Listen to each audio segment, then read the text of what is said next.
एक समय की बात है। मेवाड़पुर नाम का एक गांव हुआ करता था। उस गांव में सभी लोग एक पेड़ के नीचे खड़े कैसे हो भाई लोग? ठीक ही है भैया। आप बताओ शहर में क्या हाल है? सुना वहाँ की जिंदगी चलती नहीं बल्कि भागती है। हाँ भैया, वहाँ तो ऐसा ही है, तभी तो शहर को छोड़कर यहाँ आया हूँ। अब यहाँ कोई छोटा मोटा काम करूँगा। यह सब बोलकर विनोद खुश होता है, पर गांव के लोग उसे चिंता की नजर से देखते हैं। पर गांव के लोगों का ऐसा चेहरा देखकर विनोद बोलता, क्या हुआ? आप ऐसे दुखी मन से क्या सोच रहे हो? कुछ नहीं बेटा, बस ऐसे ही। सभी लोग वहाँ से चले जाते हैं और विनोद भी अपने घर की ओर चलता है।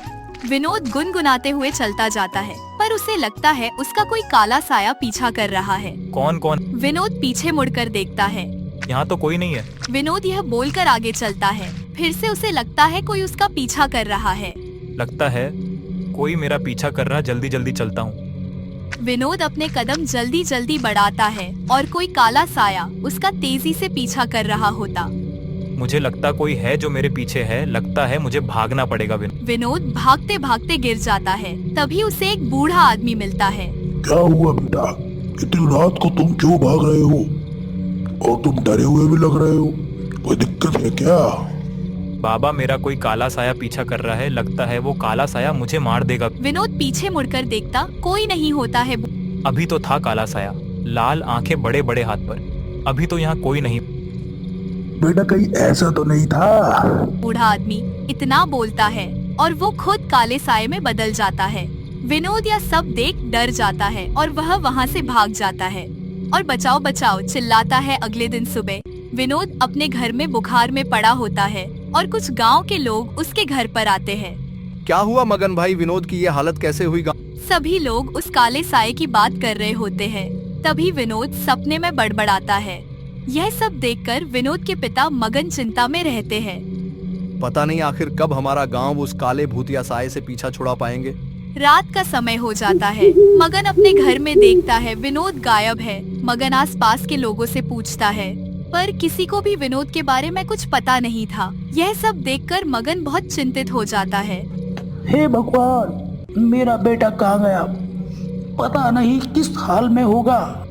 मगन ये सब बोल रहा होता है। वही दूसरी ओर वो काला साया विनोद को हवा में उड़ाकर अपने साथ एक गुफा में ले जाता है और उसे एक काली शक्ति की रस्सी में बांध दिया।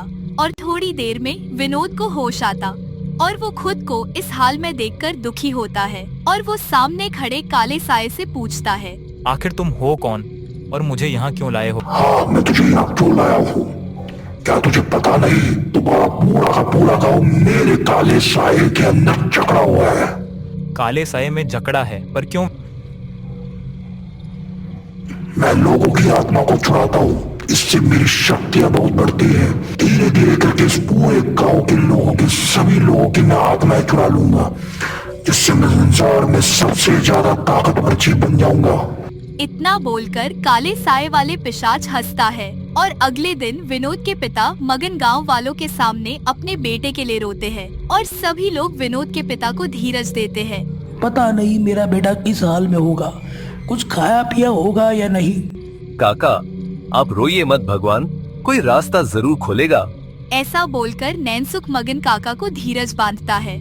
और वहीं दूसरी ओर विनोद उस पिशाच के पास होता वह देखता है उस गुफा में और भी लोग थे जो बेहोश पड़े हुए थे। फिर विनोद मन में है भगवान, इसने तो इन सब का बुरा हाल कर रखा है। ये सब लोग पता नहीं कब से इसके बंधक है। तब विनोद यह सब मन में सोचकर थोड़ा दुखी होता है। दूसरी ओर गांव में सभी लोग गांव के मंदिर में से प्रार्थना करते हैं। तभी एक चमत्कारी रूप से एक साधु वहां प्रकट हो जाता है। जय जय श्री राम। क्या हुआ प्रियजनों, तुम सब दुखी दिख रहे हो। क्या मैं तुम्हारी कोई सहायता कर सकता हूँ? अब आपको क्या बताऊं साधु महाराज, हम हमारे गांव के काले साये से बड़े दुखी हैं। वह हमारे गांव से कई लोगों को अपने साथ उठाकर रात को कहीं ले जाता है। उन्हीं में से ये हमारे मगन काका है, जिनका लड़का विनोद कल से वो भी गायब है। बिल्कुल वैसे ही गायब हुआ है जैसे बाकी सभी गांव के लोग हुए हैं। नैनसुख सारी बात साधु महाराज को बता देता है और साधु महाराज अपनी दिव्य दृष्टि से देखते हैं कैसे उस काले साये ने सभी गायब हुए लोगों को अपनी कैद रखा हुआ है। और साधु महाराज फिर अपनी आंखें खोलते हैं और आप सभी लोग दुखी मत हो। उस काले साये ने विनोद और बाकी गायब हुए सभी लोगों को गांव के दक्षिण दिशा एक बहुत पुरानी गुफा में सभी को अपनी कैद में रखा हुआ है। क्या सच में साधु महाराज मेरा विनोद भी वहीं पर है? हाँ मगन, तुम्हारा बेटा भी वहाँ है। महाराज पर वो काला साया आखिर है कौन जो हमारे यहाँ अपना आतंक फैला रहा है? बेटा, आज कई साल पहले वो एक काला जादूगर था जिसका नाम अफजल था। वो अपनी काली जादुई शक्तियों से आम इंसानों और बेजुबान जानवर को परेशान करता था। वह अपनी काली जादुई शक्तियों को बढ़ाने के लिए बेजुबान जीवों और छोटे बच्चों की शैतान को बलि देता था। इसके इस डर कोई भी अपने बच्चों को घर से बाहर नहीं जाने देते हैं। और इसने अपनी शक्तियों चूर होके एक ध्यान लगा रहे साधु को मारना चाहा, पर वो एक सिद्ध साधु थे और उन्होंने उसे पिशाच बन जाने का श्राप दिया। तब से पिशाच योनि में, और ये पिशाच तो बन गया, पर इसकी आज भी अपनी शक्तियों को बढ़ाने की भूख नहीं गई। महाराज, उस काले पिशाच हमें कैसे मुक्ति मिलेगी? ऐसे तो वो हमारे पूरे गांव को खाली कर देगा। बेटा, तुम चिंता मत करो। कल रामनवमी है, तुम सब कल भगवान राम से प्रार्थना करना, बाकी भगवान खुद सब कर ठीक कर देंगे। साधु महाराज के कहने पर सभी लोग रामनवमी के पर्व पर राम जी के मंदिर में सभी लोग भगवान से प्रार्थना करते हैं। और तभी वहाँ एक दिव्य रोशनी प्रकट होती है और सभी गांव के लोग यह सब देखकर थोड़ा घबराते, पर रोशनी में से आवाज आती, तुम सब घबराओ मत, मैं तुम सबकी प्रार्थना से बहुत प्रसन्न हूँ। तुम सबका मंगल होगा। रोशनी में से एक सुदर्शन चक्र निकलता है और वह हवा में उड़कर सीधा पिशाच की गुफा में पहुंचता है।